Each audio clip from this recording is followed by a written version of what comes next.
Assalamu alaikum, class 7 with new lesson of history. I'm your teacher. Today is 24th May and day is Monday. Today we'll do assessment of chapter 3, which is about Abbasid. So in this lesson I'll guide you how to answer questions of assessment. The first one question is, how long did the Abbasid dynasty reign? कि Abbasid dynasty जो है उसने कितना अर्सा rule किया और ये आपको lessons में बताया गया है।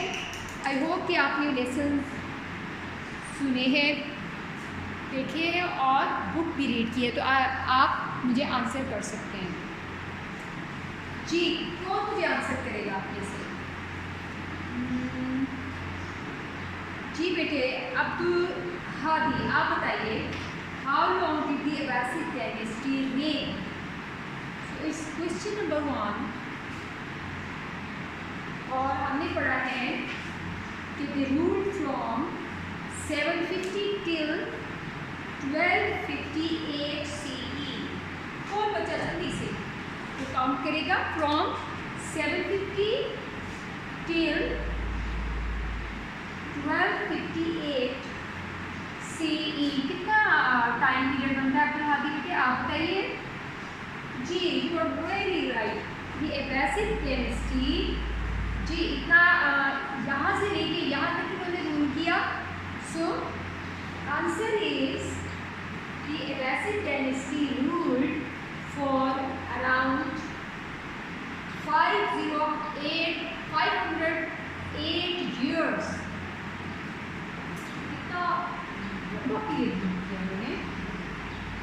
The Abbasids ruled for 508 years। और if you want to write, तो आप लिख सकते हैं from 750 till 1258 CE। ये बनते 508 years। So it's first question of your assessment। Second question is, give 3 examples of how the Abbasids were instrumental in leading the Muslims in the golden age of Islam। ये हमने पढ़ा है कि जो Abbasid थे उनके पीरियड को golden age of Islam कहा जाता है। ठीक है, अब वाई इसको क्यों गोल्डन एज कहा जाता है, इसकी जो हमने रीजंस पढ़ी है वो दे हैव आस्क्ड 3 रीजंस तो मोर देन 3 हैं, but we will write here 3 as per requirement.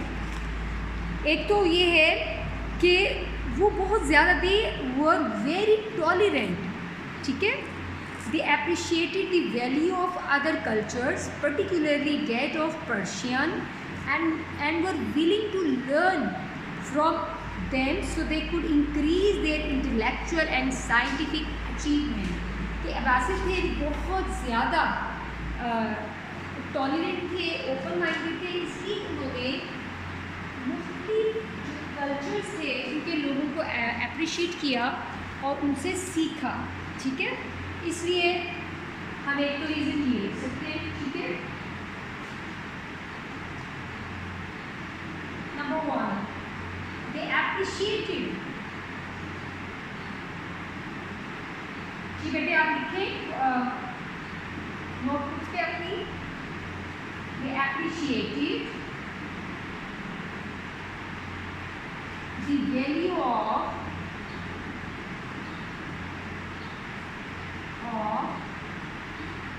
other cultures, particularly जो है ना वो पर्शियन कल्चर से बहुत ज़्यादा होंगे। other cultures particularly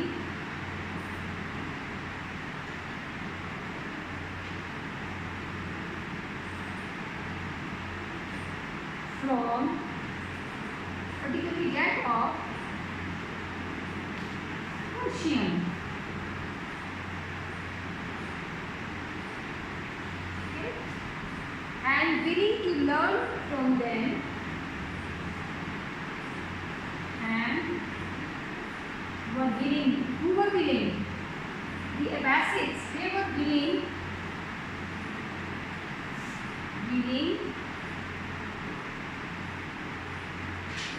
to learn from them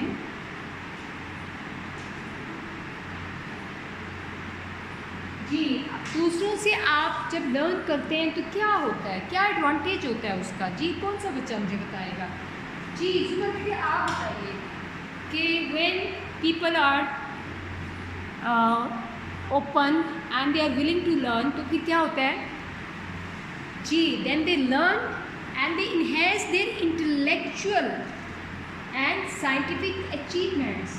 Willing to learn from them, so they could increase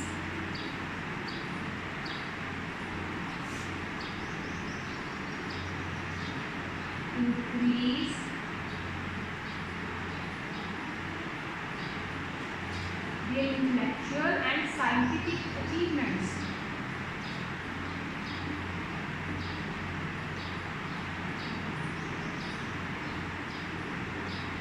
Intellectual and scientific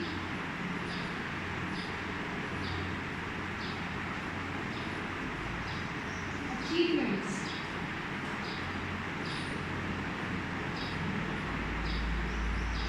जब भी कोई कौम, कोई नेशन, कोई स्टेट टॉलरेंट होती है for other cultures, for other school of thoughts, तो वो क्या होता है? वो अपनी इंटेलेक्चुअल एंड अपनी जो अचीवमेंट्स है उसको इन्हेंस कर रहे होते हैं। So it's the first one reason. ठीक है, अब हमने 3 रीजंस देनी है। ठीक है, सेकेंड वन रीज़न क्या हो सकती है कि हमने जब इस लेसन में पढ़ा है कि उन्होंने हाउस ऑफ विजडम बनाया। ठीक है, द इनकरेज्ड, जो हाउस ऑफ विजडम बनाया उसमें वो इंटेलेक्चुअल वर्क किया जाता था। ठीक है, अभी हमने सेकंड क्वेश्चन का फर्स्ट पॉइंट लिखा है। अब सेकंड जो है वो मैं आई एलेबोरेट जो, और आप उसको अपने ऑन वर्ड्स में लिखेंगे। नंबर 2, उन्होंने जो मुस्लिम वर्ल्ड को ड्यूरिंग गोल्डन एज लीड किया है, उसकी एक तो वजह ये थी देवर टॉलरेंट। ठीक है, और दूसरी एक रीज़न ये थी कि उन्होंने जो बगदाद कैपिटल को बिल्ड किया है उसकी जो लोकेशन थी वो ऐसी थी कि easily east west north south से लोग जो है वो अप्रोच कर सकते थे। और उससे भी फिर ये हुआ कि उनका जो सिटी है वो उस वक्त चाइना के अलावा लार्जेस्ट सिटी बन गया। एक ये रीज़न भी है कि अब्बासिद जो है ये इम्पोर्टेंट थे गोल्डन एज के दौरान मुस्लिम्स को लीड करने में। फिर they encourage their people to experiment and innovate. हमने पढ़ा है कि जो रूलर्स थे वो बहुत ज़्यादा स्कॉलरशिप्स देते थे एक्सपेरिमेंट्स करने पे, नई नई चीज़ें इन्वेंट करने पे। ठीक है, सो 3 जो मेन रीजंस हैं कि they were instrumental to lead Muslims during golden age. Number 1 तो ये मैंने आपको लिखवा दी है। जो नंबर 2 पॉइंट आप लिखेंगे कि उन्होंने जो कैपिटल डेवलप किया। ठीक है, उस कैपिटल की वजह से पूरी दुनिया से जो है ना जो कैपेबल लोग थे वो वहाँ पे आए और सेटल हुए। Third, they encourage their people to experiment and innovate. ठीक है, ये हो गई 3 रीजंस। उसके बाद बेटे हम लोगों ने करना है why did Abbasid build Baghdad. Abbasid ने बगदाद को क्यों बिल्ड किया? ठीक है, बगदाद से पहले जो उनका कैपिटल था दैट वाज कूफा। ठीक है, और जो कूफा की लोकेशन थी वो इतनी अच्छी नहीं थी और वो प्लान भी नहीं था, एंशिएंट सिटी था, दैट वाज नॉट प्लान। तो बगदाद उन्होंने प्लान बनाया और उसकी जो लोकेशन थी उस तरह की थी। आज शो यू फ्रॉम मैप, और मैंने लेसन के दौरान भी आपको मैप दिखाया था कि कैसे इसकी जो लोकेशन है वो अट्रैक्ट करती थी from all dimension of the direction of city to people to come and settle, ठीक है। अप्रोच ईजी थी। जैसे हम हिस्ट्री पढ़ते हैं सब कॉन्टिनेंट की, इसमें लाहौर को बहुत ज़्यादा अहमियत हासिल है। बहुत से रूलर्स ने इसको अपना कैपिटल बनाना पसंद किया है। इसकी वजह इसकी लोकेशन भी है और इसकी एनवायरनमेंट भी है, ठीक है। सो थर्ड क्वेश्चन कि उन्होंने क्यों बगदाद को एज ए कैपिटल सेटल शुरू किया, ठीक है, सेटलमेंट शुरू किया। The Abbasid Caliphs, ये मैं आपको बताती हूँ। The Abbasid Caliphs, जी, कोई आप में से कोई और इसमें ऐड करना चाहे? आप बताएं कि इसकी लोकेशन के हवाले से। जी उमर बेटे आप बताइए कि ये किस उस पे है, किन दो रिवर्स के दरमियान इसको बिल्ड किया गया है? जी very good, Tigris and Euphrates. The Abbasid Caliphs built Baghdad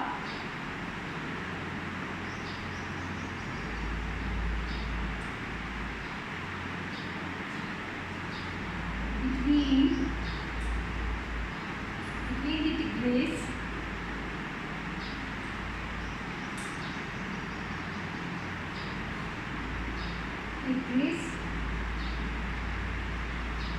and Euphrates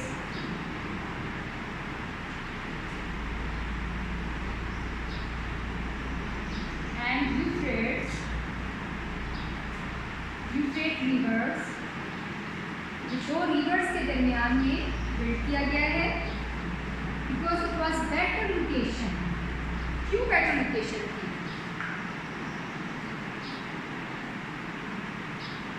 because of its better location.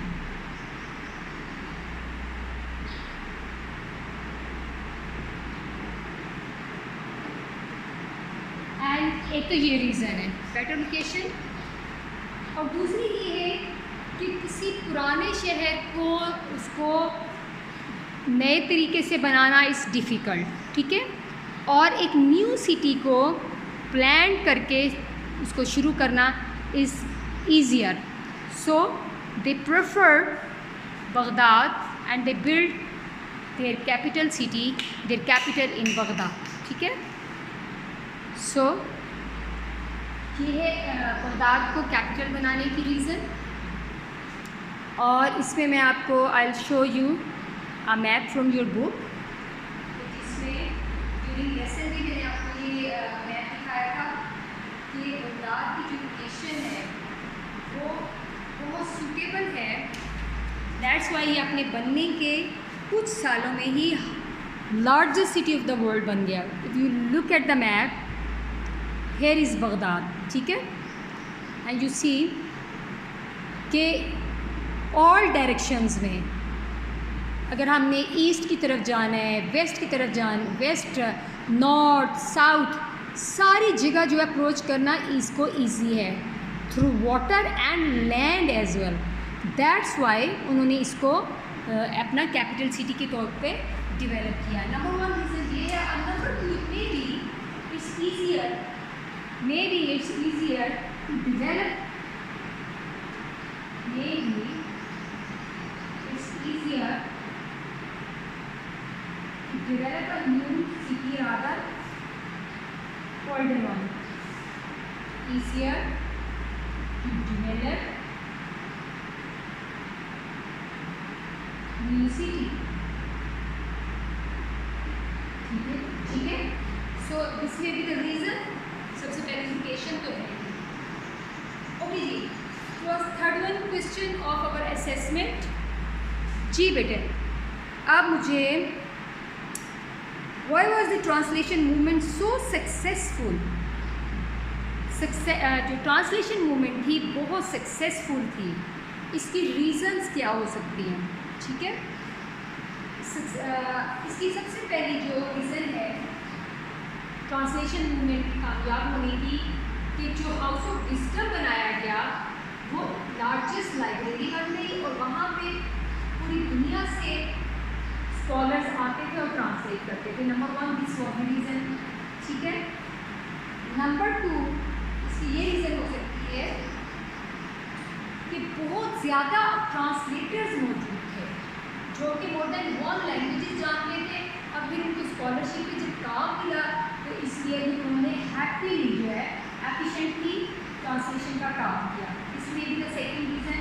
और थर्ड रीज़न, जो काम करने वाले इन्वॉल्व थे दे न्यू कि हम old heritage of different cultures and Nations को प्रिजर्व कर रहे हैं।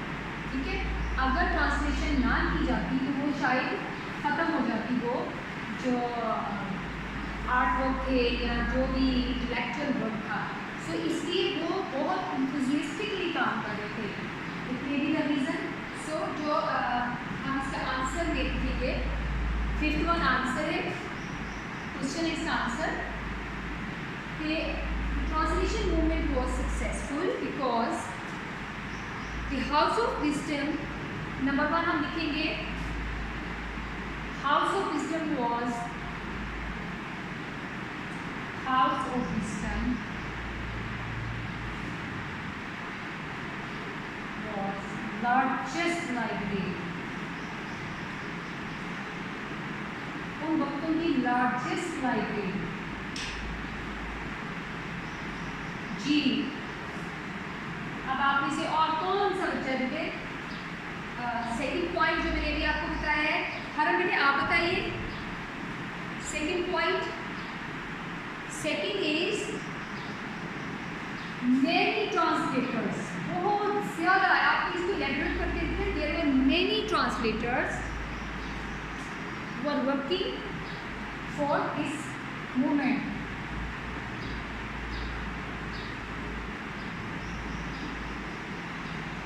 वर्किंग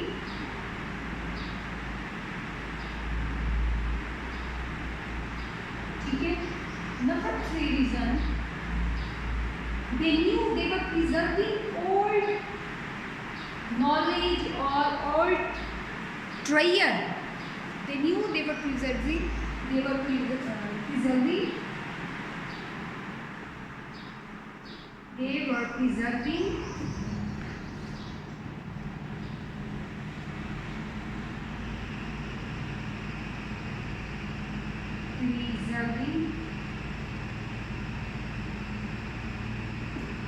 एंशिएंट वेल्थ भी हम इसको कह सकते हैं। कदीम दौलत की ये जो कदीम था। So this was the reason कि जो movement of translation was successful. Number 1 house of wisdom was largest library, तो इससे फिर जो अटैच लोग थे उन्होंने ट्रांसलेशन की। और जो कैलिफ्स थे they used to pay scholarships to the scholars for this work.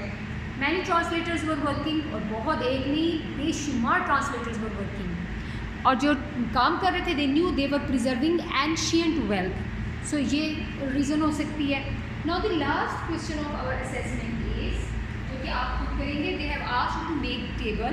ठीक है, draw table with the names of al-Kindi, the Banu Musa brothers and al-Khwarizmi as headings, outline the achievements of each beneath their names. तो हम table बनाएंगे और इन तीनों जो है scientist इनके नाम लिख के इनके नीचे जो है इनकी हम अचीवमेंट्स लिखेंगे। एंड वी नो क्या जो मूसा ब्रदर्स थे उन्होंने length of the year measure की। इसके अलावा जो है उन्होंने एस्ट्रोबल जो है एस्ट्रोलेब जो बनाई, जो कि लोकेशन को फाइंड आउट करने के लिए, डायरेक्शन को फाइंड आउट करने के लिए इस्तेमाल होती थी। फिर अल-ख्वारिज़मी के बारे में हम जानते हैं कि अलजेब्रा में, इक्वेशन सीक्वेंस ऑफ इक्वेशंस में उनका बहुत ज़्यादा रोल है। इसके बाद हम लोगों ने जो थर्ड वन साइंटिस्ट उन्होंने कहा है ख्वारिज़मी अल-किंदी। अल-किंदी का जो काम है वो तो अल-किंदी वाज बोर्न इन बसरा, और उन्होंने जो काम किया है, he wrote hundreds of regional works of his own on range of subjects ranging from medicine to astrology and optics, ठीक है। और उन्होंने Indian numerals to the Islamic and Christian world में इंट्रोड्यूस करवाए। इसके अलावा अल-किंदी ने यूज़ ऑफ ज़ीरो को पॉपुलराइज करवाया, ठीक है। तो आप तीनों की हेडिंग्स बना के जो उनका वर्क है वो लिखेंगे। सो आई होप कि आपने इस वीडियो को एंजॉय किया और आपने असेसमेंट कंप्लीट कर लिया। इंशाल्लाह फिर आपसे कॉपीज़ मंगवाई जाएंगी for checking. Thank you so much for watching. अल्लाह हाफिज़। अस्सलाम वालेकुम।